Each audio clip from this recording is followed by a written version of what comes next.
love and where you come from in your communities of origin and the places of the land where you grew.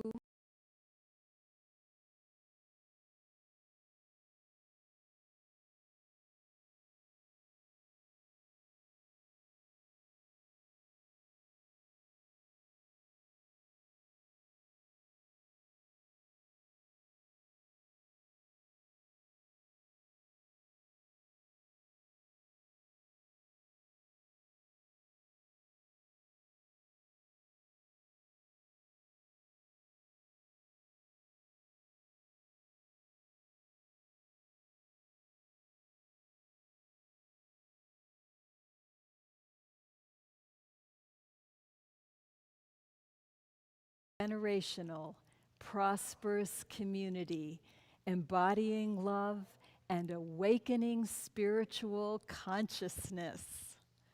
Let's move to Soul Shine.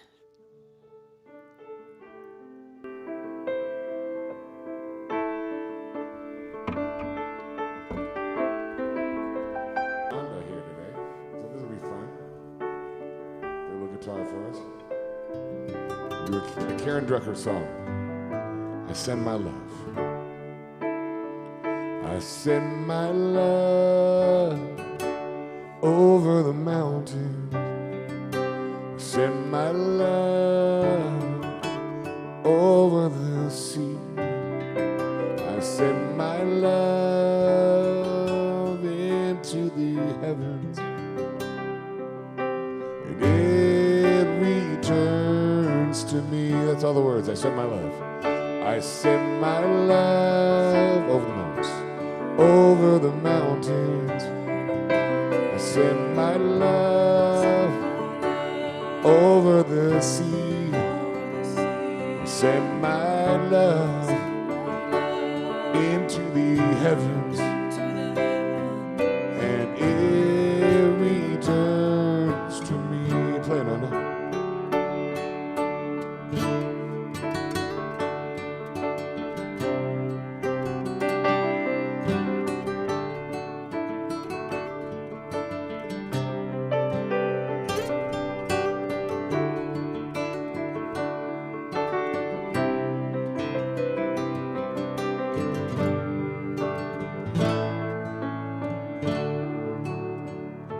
Send my love over the mountain.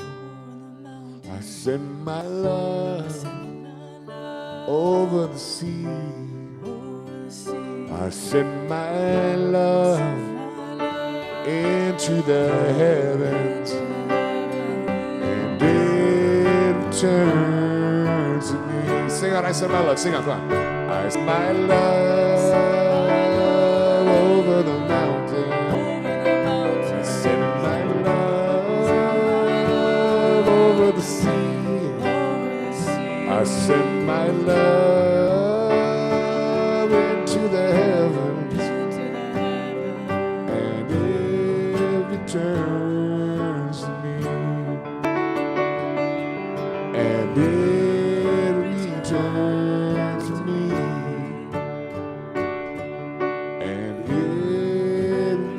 Turns to me.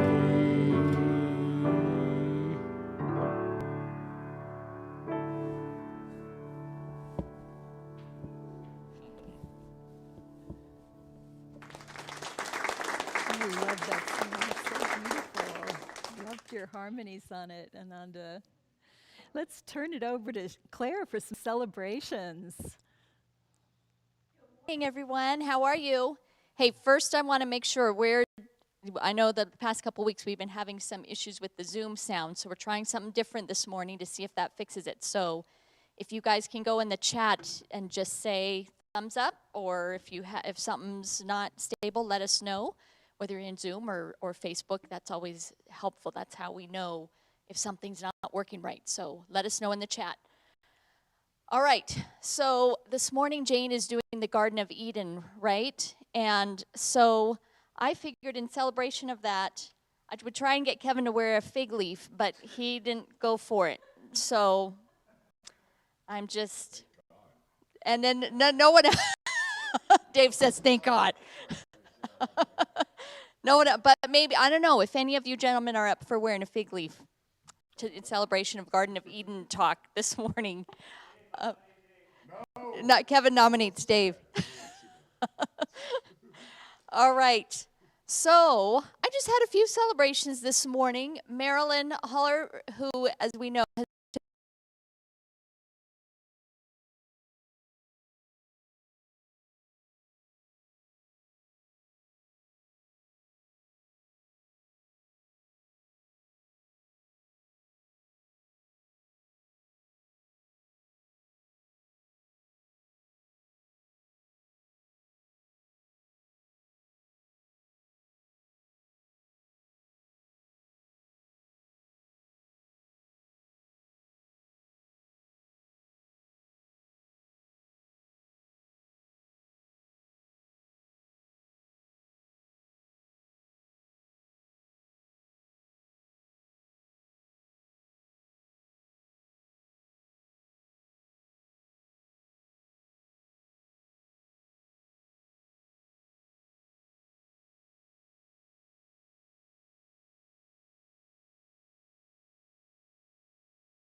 particular today, the people in India. who are in a situation that there seems to be no solution for. And yet we know when we turn into prayer that nothing is outside of what we call God. Everything exists within that creative principle, that divinity. And so there is a solution. There is healing available for the people of India.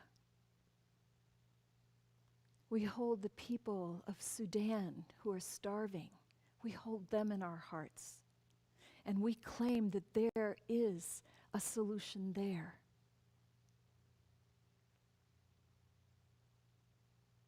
We hold the United States and all of the injustice that is going on that has become so apparent in the last couple of years. The violence against Black people, the challenges within our police departments, the people who are hungry, who have lost work and cannot find it in a way that allows them to support their families, the people who are suffering with COVID, the people who are languishing in loneliness after over a year of this shutdown from COVID. All of them, we bundle them together in our hearts and we claim that there is a higher power than our logic and ingenuity. There is a higher power that is whole and live and filled and flowing over with love and possibility.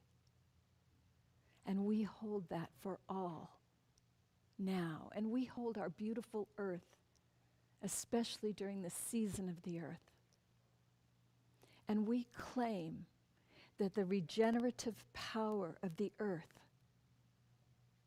is fully activated. Sorry. And that human beings are waking up to the importance of caring for our earth unselfishly. Let's just hold this prayer in silence for a moment.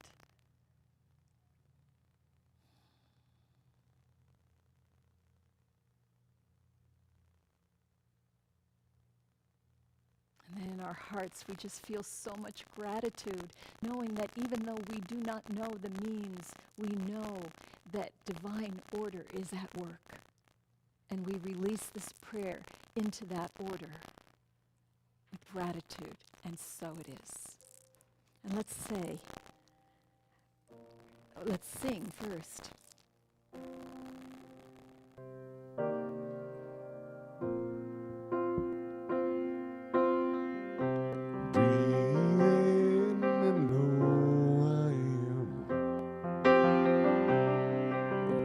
Still and know I am. Let go and know I am.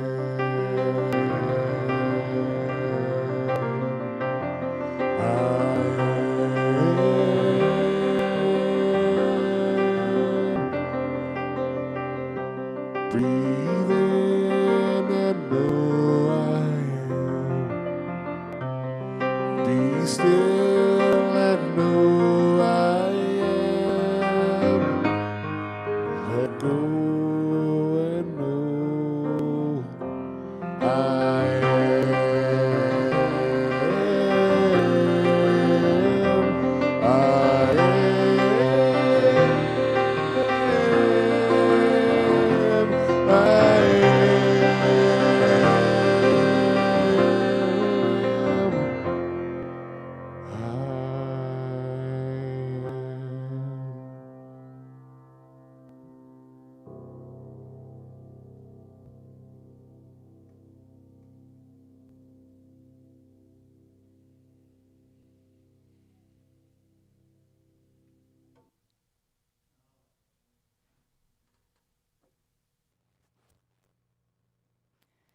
Okay, let's say our affirmative prayer together.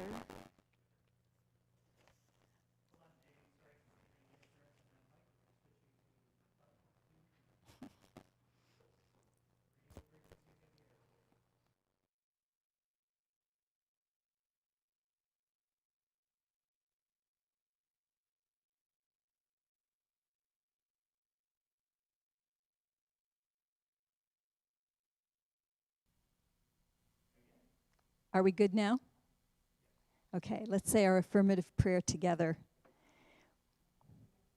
Love is our ultimate reality, everywhere present and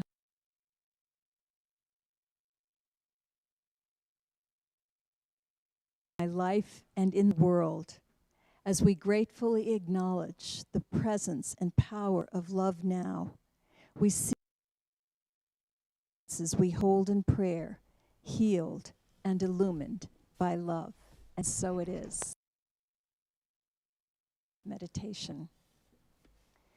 So there is a sacred geometry image known as the flower of life. And if you can picture a flower and think about it in a fractal way, so the flower keeps connecting to other flowers, and there's this whole pattern. And what is life-giving about the flower of life is connection. So think about yourself as a flower, starting from your heart, and everything else about you, all of your extremities, all of your energy, are radiating out from your heart. You are the flower of life. And picture yourself as you reach out with your extremities and your energy, touching others who are exactly like you in the essential ways. Also, flowers of life. And everywhere you reach, there is another flower of life. We are surrounded and connected. Let's go into the silence and just hold that image and send love from our hearts to all of these other flowers of life and receive love from them.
And now we come back, beautiful flowers in the garden of life.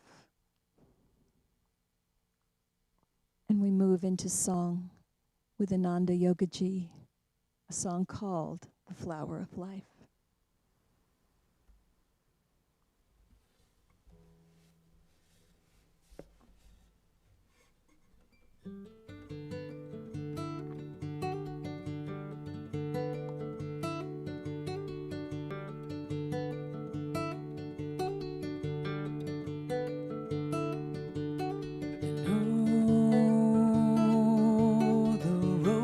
Travel, and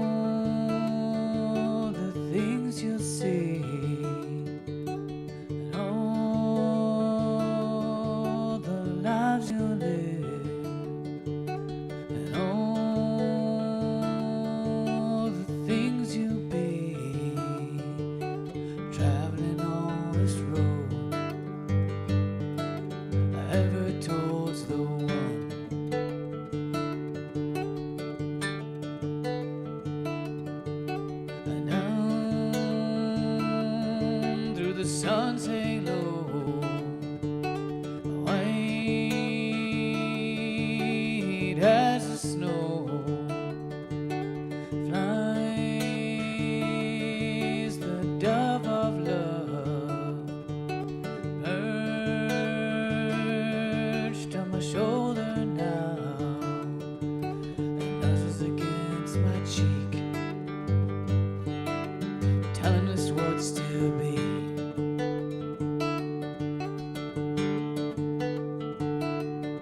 This is one dove's dedication to the flower of life.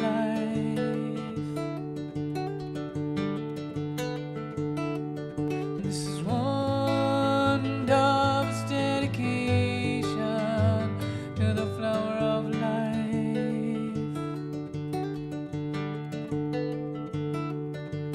To live from the heart is to live to be free, and give thanks to the mother, for she is the seed. When we came from the stars and the heavens to the seas, to the earth where we placed our own bare feet, she embraced us with her love and said, you are welcome, child of God.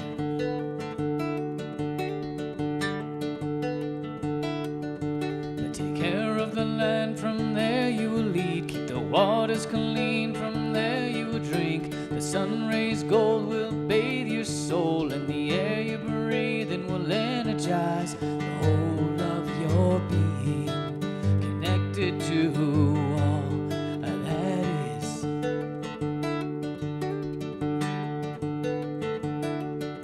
This is one dove's dedication to the flower of life.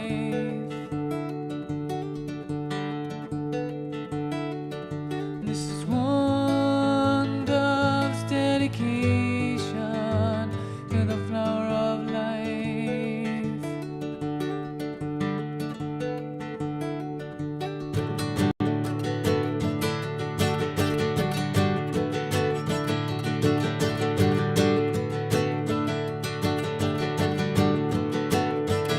Ooh, yeah.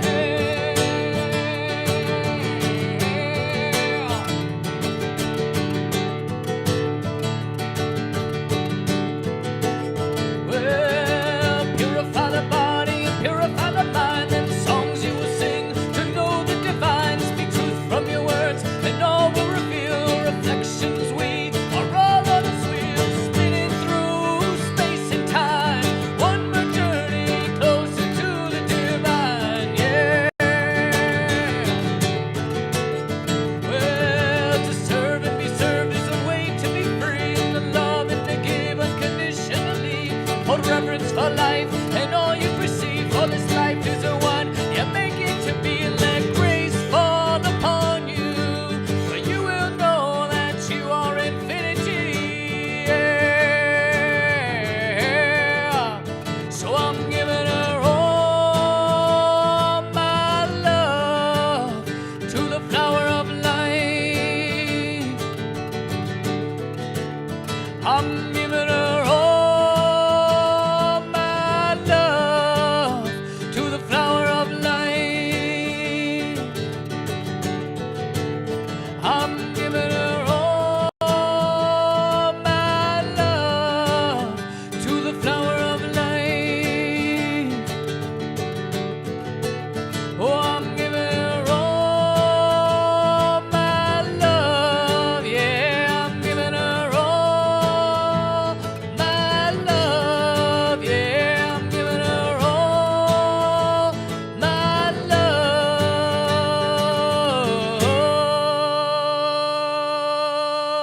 love to the flower of life.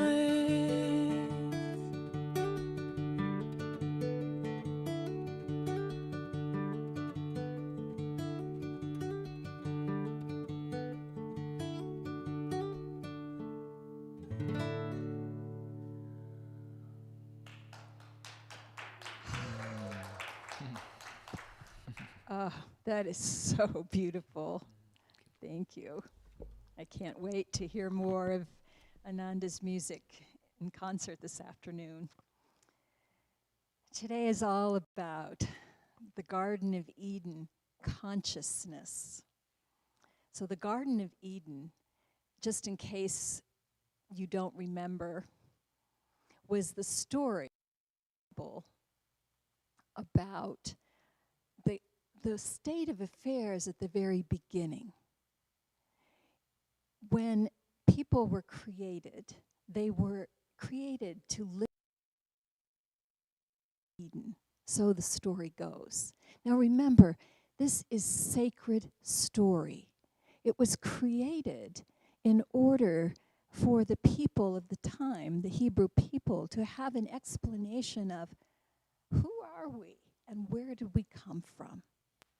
And so, like every people of the time in a pre-scientific era, they spoke in sacred story, in myth. And sometimes people think, oh, a myth, it's just a story, but that's not true. It is a story that holds seeds of truth, that is designed to help us to remember something that we might otherwise have forgotten. The Hebrew people were a very mystical people, and they spoke in symbolism, and they had a language that had multiple meanings, even on a literal level, for any given word. Hence, there's a lot of mistranslation in the Bible because the wrong meaning was chosen by a literal culture who wrote things down. But the Hebrew people themselves were quite mystical. So when they talk about, in the beginning, there was this beautiful Garden of Eden, and God walked in the garden, and humans walked with God. They are speaking in mystical terms, and they are describing a state of being where we are not separate. We are not separate from the beauty of the world around us. We are not separate from our understanding of ourselves as divine. It is a time of perfect tranquility, of abundance, of harmony. The Garden of Eden, Eden comes from a Hebrew word that means plentiful and splendid beyond all levels.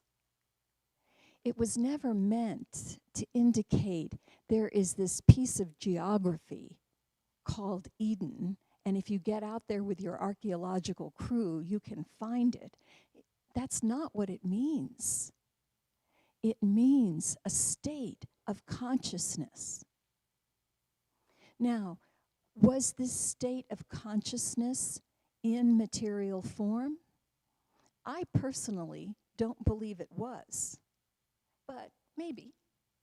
It isn't, to me, worth arguing about. It's just clear that we're not in that state of consciousness primarily today. And so what happened? According to the story, there was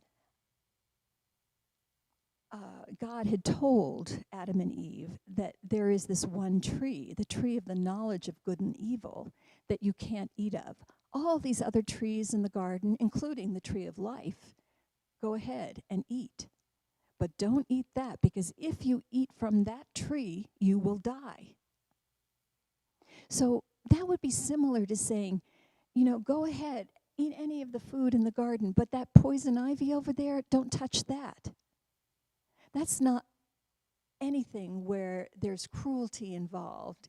It's just recognizing that some paths work and some paths don't. And that tree of the knowledge of good and evil is a path that doesn't work. What is that? To me, it's a consciousness. It's a consciousness of separation.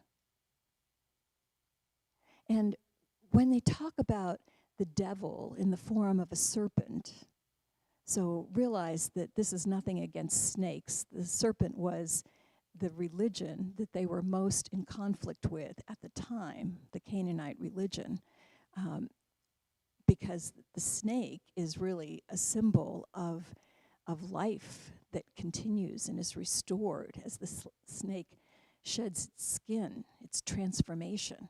So there's nothing bad about snakes, but in the story, this is code for don't be tempted over there by the Canaanites. Stick with the true God that we believe in. That's what that means. But in the story, the snake tempts people. And he says, oh, God just doesn't want you to have this knowledge because then you'll be just like God. And as the story continues, you see God acting like a toddler who's had somebody take his toy away. And well, if they have that knowledge now, we can't let them stay here. They have to go. You know, it's just nothing that is in alignment, if you take it literally, with anything that we would consider the divine to be. But what they're really saying is that this tree of the knowledge of good and evil is about a shift in consciousness that takes us out of oneness. If all is one, if we are one with God, then all is good. But when we shift into a consciousness of separation, when we say, well, this over here is good and this over here is not good, we have made separation. And we do it to ourselves. We say, well, I'm good and you are not. But under that is always the belief that I'm not good, or I wouldn't have to prove it. And so we suffer in our culture from this belief that there is something wrong with us. There is something wrong with each other. There's something missing. And all of this is not truth. It is not true that we are separate. That is the fallacy that took us out of the Garden of Eden. There is a wonderful book I've been reading called The More Beautiful World Our Hearts Know Is Possible by Charles Eisenstein. It's such a rich book. And the book talks about how there's an old story that's been going on for a long time.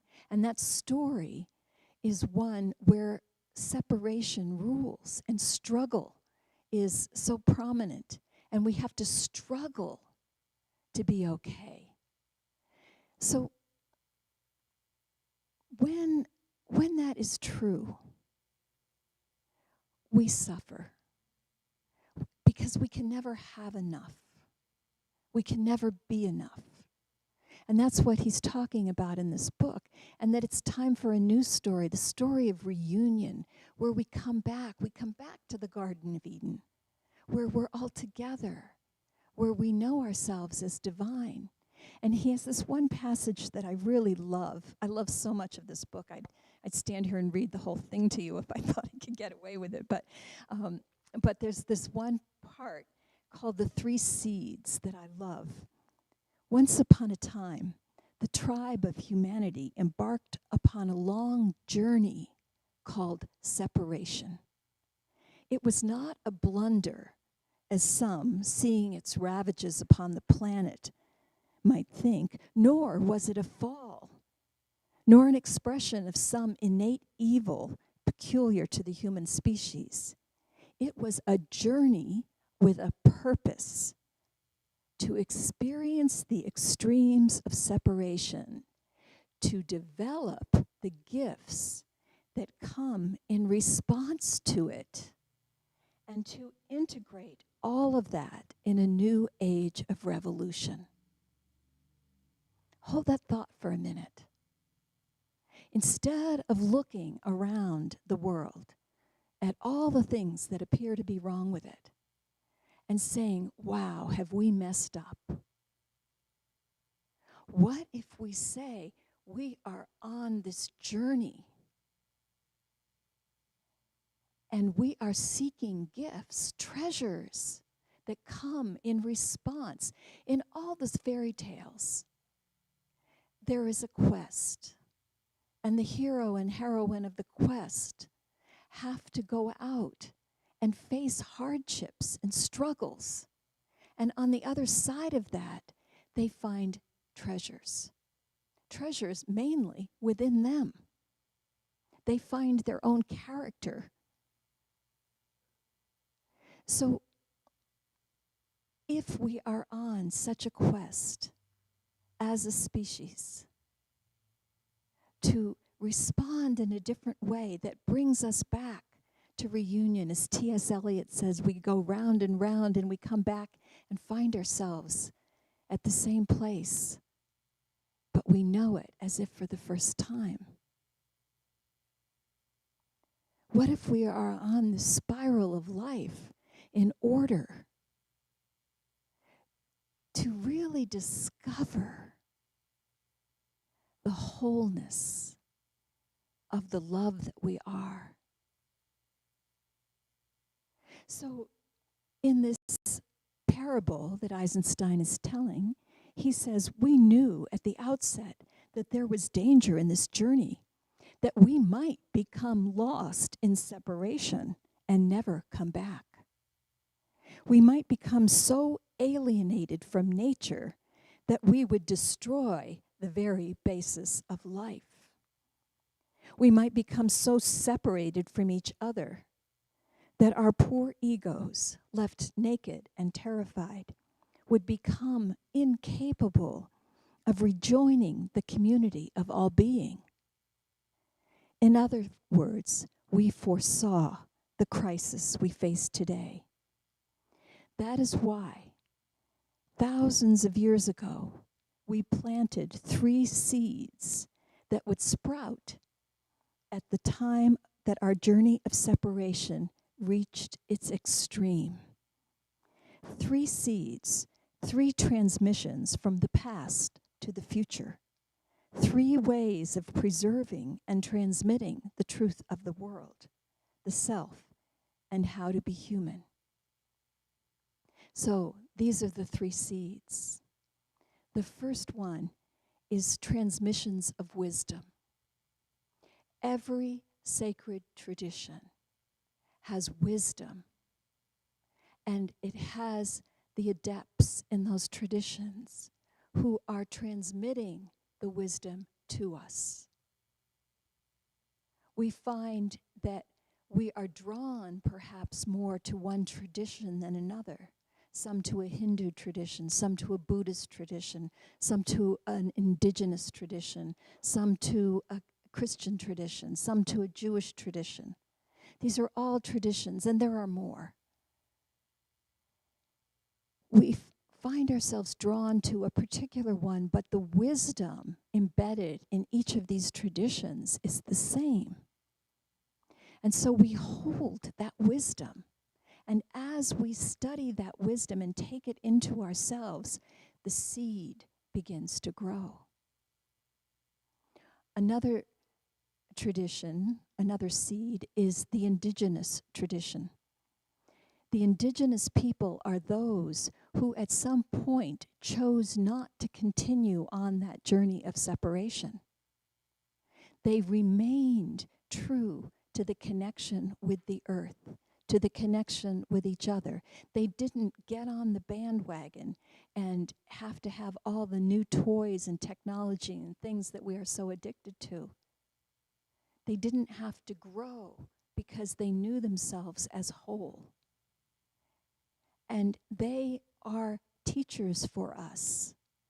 We don't have to adopt their rituals, but we have to respect that they have something that we can learn, medicine that we need.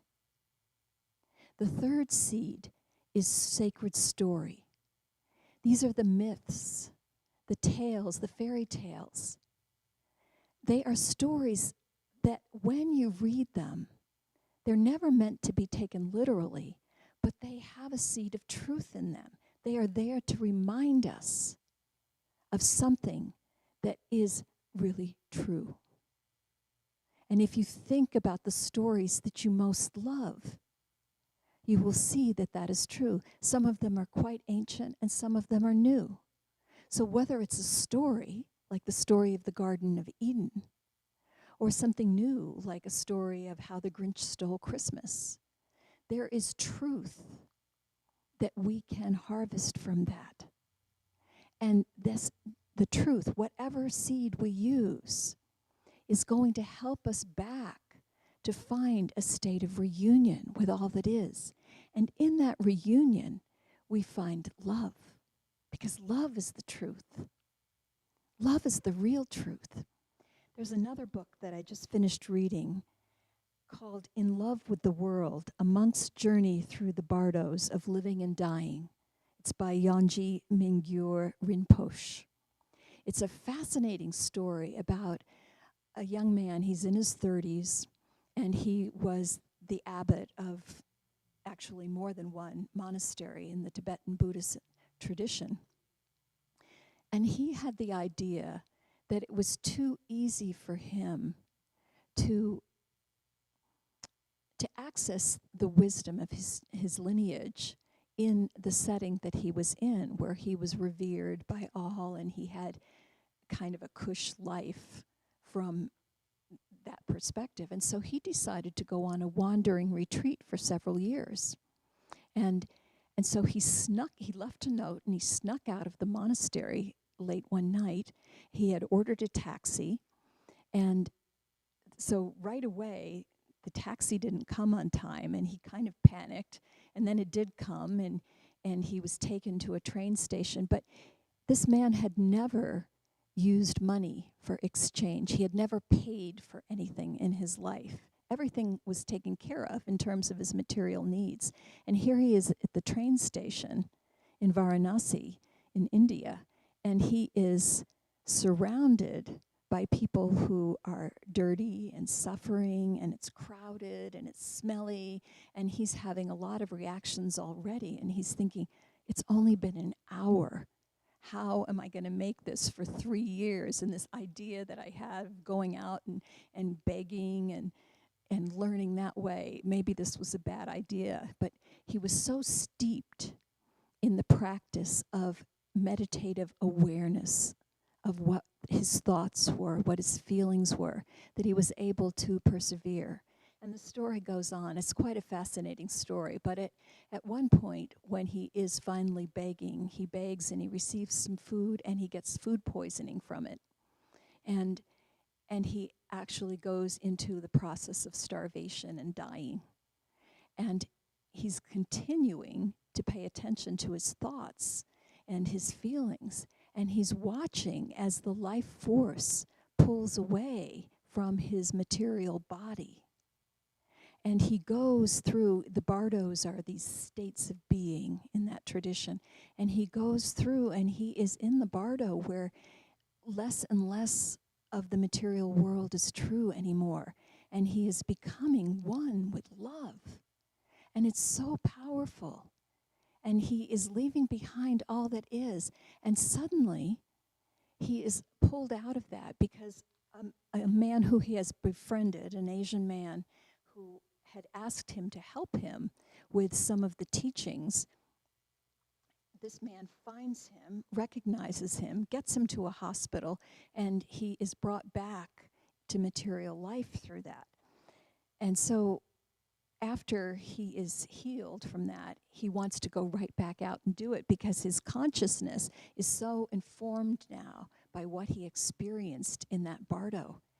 And this is part of what he says. I felt like an animated movie character endowed with supernatural strength, imbued with acceptance, spacious awareness, compassion, and emptiness. These were the resources, the shelter and the food that would nourish me for the coming days and years.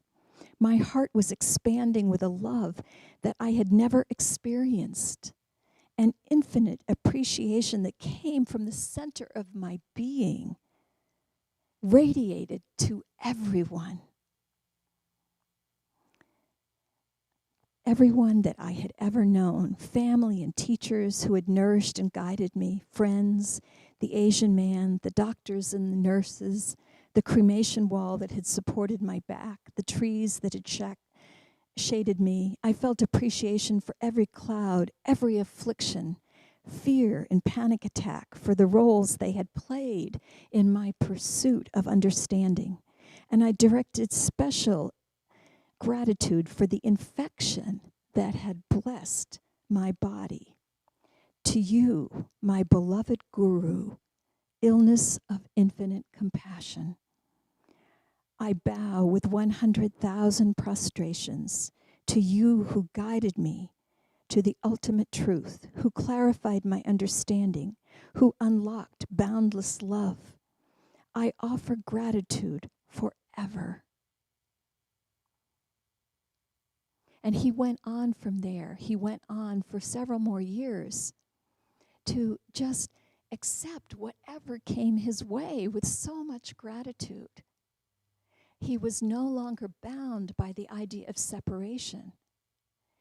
He would notice, did it please him or not please him, but it didn't matter to him. He was in love with the whole world. And that, I believe, is the Garden of Eden consciousness. That is what we are called to be and to do, is to love it all, accept it all. And we can only do this by recognizing that we are one, that flower of life, that sacred geometry is a truth, that we are here to embrace the connection that we have with everyone, not to discriminate and say, oh, not you, but to be curious. When I notice something that is different about you than it is about me, then that is an invitation. It's an invitation to deepen my love. If you think about, since we're talking about gardens, if you think about a garden or a farm, you don't want to always plant the same crop. Farmers know this. They vary their crops because if they don't, they will deplete the nutrients in the soil. And we are the same. We can't just be around people who are just like us. We need to be around a variety. We need to welcome that which is unfamiliar, that which causes us to stretch and grow. Then we are truly in the Garden of Eden.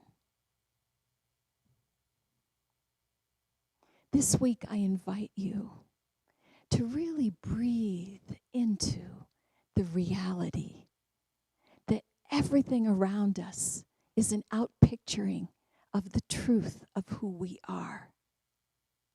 Everything around us is life.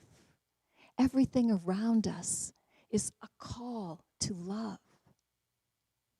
Let yourself imagine if your breath became a call and response to life. How beautiful would that be? And if we did it together, Thich Nhat Hanh said, the next incarnation of Buddha will be a Sangha.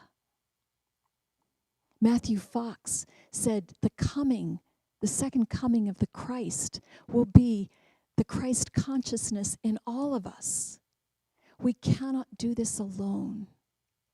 We must recognize that we are all in this together, co-conspirators in life. A conspirator is one who breathes together. So let us breathe a call and response to life. Let us go home to the garden. Namaste.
Shushmanari, Hari Hari Hari Hari, Pranapana Shushmanari, Hari Hari Hari Hari, Pranapana Shushmanari, Hari Hari Hari Hari.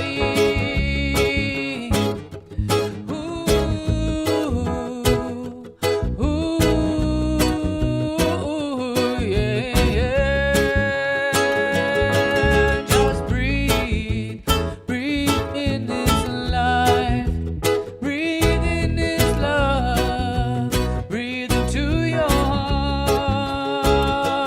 Oh, just breathe, breathe in this life, breathe in this love, breathe into your heart. And just breathe, breathe in this life, breathe in this love, breathe into your heart.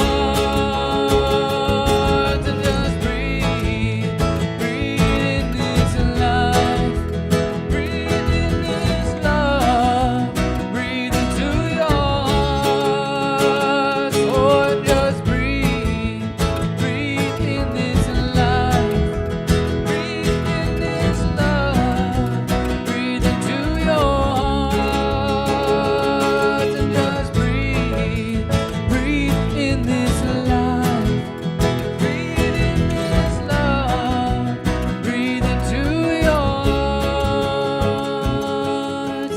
Pranapana Shushmanari, Hari Hari Hari Hari, Pranapana Shushmanari, Hari Hari Hari Hari.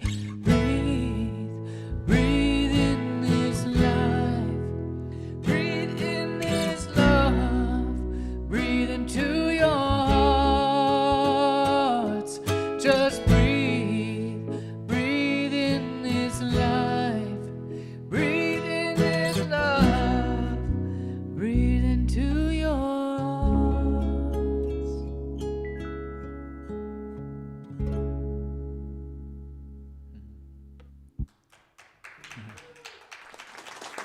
So it's a little Sanskrit chant there that means it's representing the energy of the upward and the moving energy upward and then moving energy downward and all along the spine, the Shushmana, the central channel, and then invoking just this kind of upward and vibrant life force.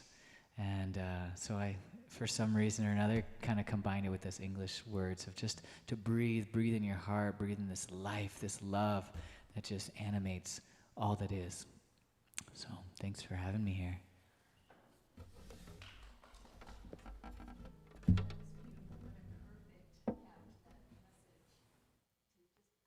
I think that's going to be my practice for this week, and I hope you'll consider doing that as well. And speaking of this week, we have some wonderful opportunities. I am so grateful to Sylvia Hayes and to the whole Earth Care team who have been working at coming up with ideas for enriching our season of the Earth. And the first, on Tuesday, we have two coming up. Bright and early in the morning, Suzanne Landry is going to be leading us on a trip to Not Landfill. And so if you, that's at 9 a.m. I know I'm going, and I'm really looking forward to learning more about it. And so let her know that you're planning to come. And then Tuesday evening, Sylvia Hayes is leading a sacred economics class. So that book that I was referring to by Charles Eisenstein, I am betting that that's one of the references that Sylvia is using because she has been studying this material for her entire career. And she is so knowledgeable, and she's offering this out of the generosity of her heart. It's a free class, and I hope that a lot of you will sign up to take it. You'll learn so much. And then tonight we have a concert with Ananda Yogiji, who is right here. So do you want to tell us a little bit about the concert and how people find it? Because it's sold out, so you missed your opportunity to be here, but you can still enjoy it online. Yeah. So There's a link on the website. I'm gonna have a fabulous band here of local Bendites. Gonna have David Watts on bass and Julie Southwell on violin. Gonna have some great singers. Gabriel Schonert on percussion, and one of your locals, Greg. Greg on vocals. Another woman, Marie, and there might be some other guests. We'll see. So we have a really sweet band. And I'm just going to be playing lots of beautiful heart songs, devotional songs, and some kirtan, some chanting mantras that just overall just a healing, uplifting, connective type experience. So that's at 6 o'clock tonight. Links on the on you guys' website, the unitycentraloregon.org. There'll be a link there. And then you just have to register because it's a private link on YouTube, and then the concert will be streamed on YouTube. Okay. Yeah. And you want to do that. Don't wait till the last minute to do it, because you know how it is with timing for technology, and you want to get that link. Singing is so important. I think it's an energy that uplifts us and changes our vibration. And so don't discount it. Really, really take into your heart how important and transformative this can be, and how fortunate we have. Ananda Yogiji is somebody who has got a worldwide reputation at this point and has done concerts all over the world, and we are so blessed that he has decided Bend, Oregon is the it place for him, and so maybe we'll have more of these concerts happening. But today I've heard him and his band before, and they're absolutely wonderful. So please make a point of doing that. We really appreciate having you here. Yeah, thanks for having me here. Yeah. Yeah, absolutely. Thank you. And a couple of other announcements from the Earth Care team. George Lamaji is going to be leading a Badlands hike and geology tour on Saturday, May 1st. And that's going to be meet at the Walgreens. And you can call George for more information. That's one of Jeff and my favorite places to hike. It's so rich, and George is just a font of information about the natural world, and so you'll learn a lot being on that hike. And then tonight we have the Health and Wellness Ministry has an evolutionary eating program, and right now they're focusing on feeding your brain and foods that will help to do that. And if we want to raise our consciousness, it's helpful to have a brain that's really well functioning. So Donna Benjamin is doing Super Bowl foods on Zoom tonight. I don't think that's connected to the Super Bowl, which happened last month, but I think that it's all food that could be in a bowl. And she has one recipe for butter, peanut butter, or almond butter, nut. I don't know what you call them, little balls. They're yummy. I already made them. I saw the recipe and I couldn't wait. They're so good. So if everything is as delicious as that is, you want to be part of that. And then the Zoom lobby is right after the service. So if you're watching on Facebook, you can always switch over to Zoom and say hello to your friends and have a chance to talk about what really inspired you with the talk today or the music. So there's a lot of ways to get involved in this community, and I hope that you're finding some that fit for you. And let's move now into a time of gratitude. I am so grateful. I'm so grateful for the people that are here in this room with us today that are making this service possible. Whether it's the tech crew in the back, Kevin and Ian, or our musicians, or Claire or Kalinda over there holding this energetic space. This is such a beautiful crew, and I'm so honored to be part of it. We have a message that is going out that is blessing our world. We are creating a hearth where everyone is welcome. And this is medicine that is needed in our world right now. What we are doing is important.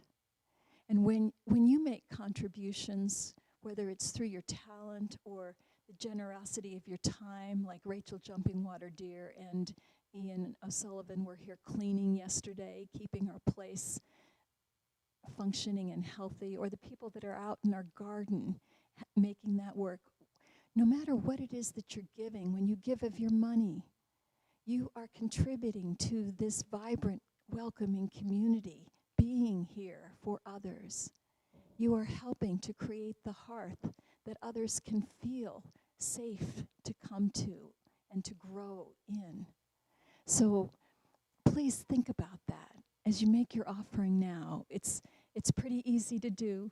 You can just text the donation. You can click on the link and make a donation. You can write an old-fashioned check and mail the donation. All of those ways work. But please consider doing that, because it's important that we have the money that we need to do the work that we do. So thank you. Thank you for all that you do, all that you are, all that you give. And let's just sing a little song of thank you to appreciate all of you.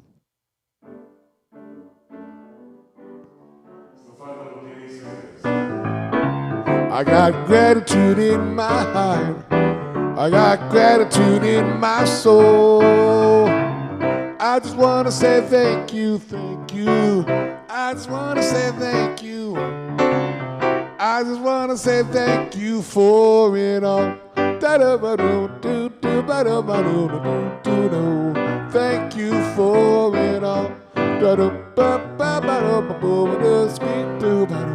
Oh yeah. I got gratitude in my heart. I got gratitude in my soul. I just want to say thank you. I just want to say thank you.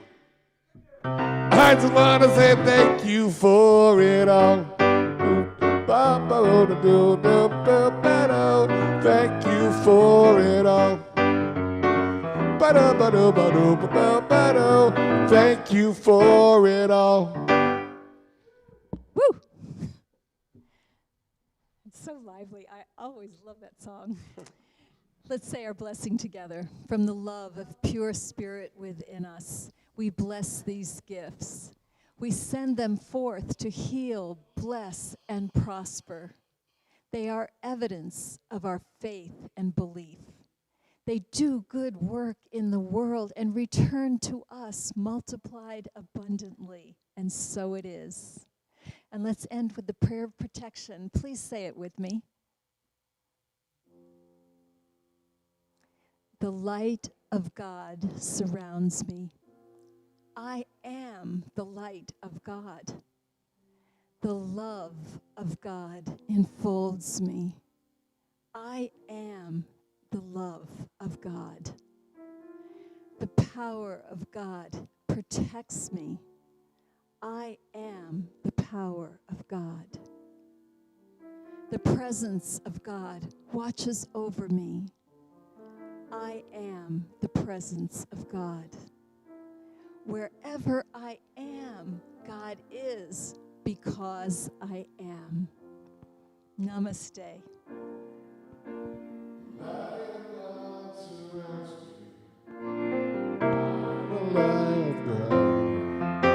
The love of God enfolds me. I am the love of God. The power of God protects me. I am the power of God. The presence of God watches over me. I am the presence of God. Wherever I am, God is.